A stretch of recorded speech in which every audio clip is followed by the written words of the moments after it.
Welcome to HeadRest. Take a slow breath in and let it go. In this quiet, an old story unfolds. In a small market town, on a warm afternoon, a wooden merry-go-round turned in the centre of the square. It was the kind of ride meant for children. Painted horses, a hand-cranked mechanism, a few oil lamps strung along the canopy. The music was tinny and repetitive, and most people walked past without a second glance.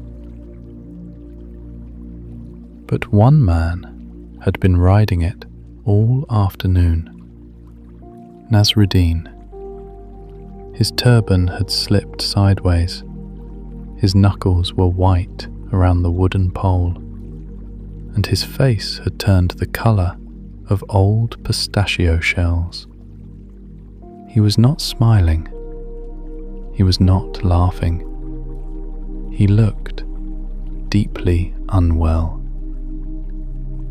A man standing nearby watched him go around and around and around.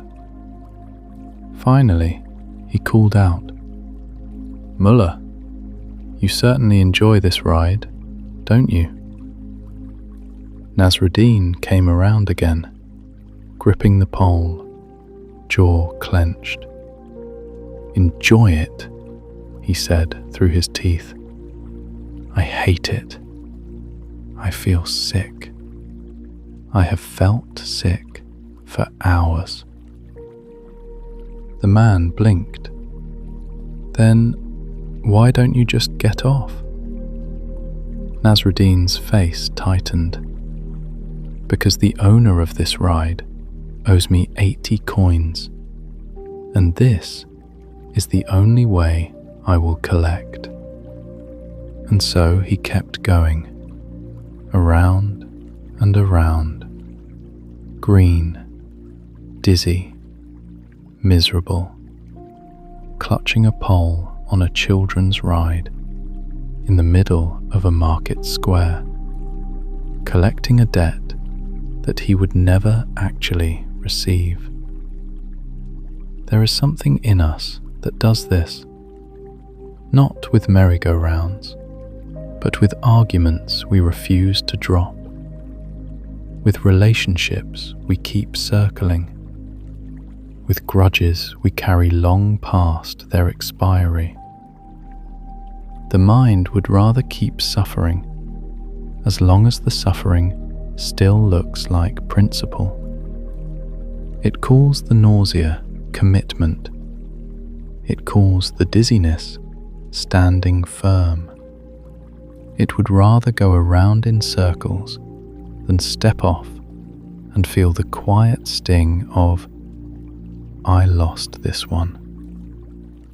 And perhaps you know this ride, that thing you have been holding on to, not because it is giving you anything, but because letting go would mean admitting it is gone.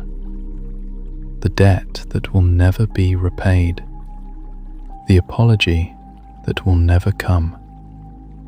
The version of events that no one else remembers the way you do.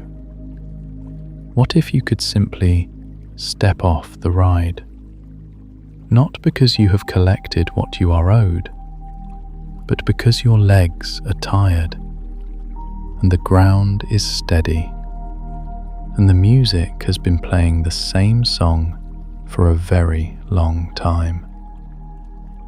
Take a slow breath in and let it go. And now, very slowly, begin to return to the room around you. Carry this with you, not as advice, but as a noticing. You do not have to keep riding to prove the debt was real. As Sadi Shirazi once wrote, a stream that clings to its banks becomes a swamp. Thank you for sharing this moment with HeadRest. Namaste.